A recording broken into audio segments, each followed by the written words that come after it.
বগুড়া সদর উপজেলার এরুলিয়া এলাকায় নিয়ন্ত্রণ হারানো একটি যাত্রীবাহী বাসের চাপায় 7 জন শ্রমিক নিহত হয়েছেন। এ ঘটনায় আহত হয়েছেন অন্তত 17 জন। 7 আগস্ট শুক্রবার সকাল 5:30টার দিকে বগুড়া নওগাঁ আঞ্চলিক মহাসড়কে এ মর্মান্তিক দুর্ঘটনা ঘটে। পুলিশ ও স্থানীয় সূত্রে জানা গেছে, ঢাকা থেকে নওগাঁর উদ্দেশ্যে ছেড়ে আসা শাহ ফতে আলী পরিবহনের একটি শীততাপ নিয়ন্ত্রিত বাস সকালে এরুলিয়া এলাকায় পৌঁছালে চালক নিয়ন্ত্রণ হারান। এ সময় বাসটি সড়কের পাশে দাঁড়িয়ে থাকা কৃষি শ্রমিকদের ওপর আঘাত করে।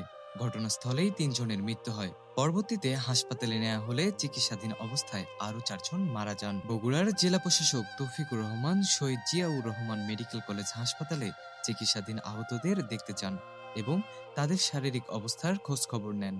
এছাড়া প্রশাসনের পক্ষ থেকে নিহতদের পরিবার এবং আহতদের তাৎক্ষণিক আর্থিক সহযোগিতা ঘোষণা করা হয়েছে।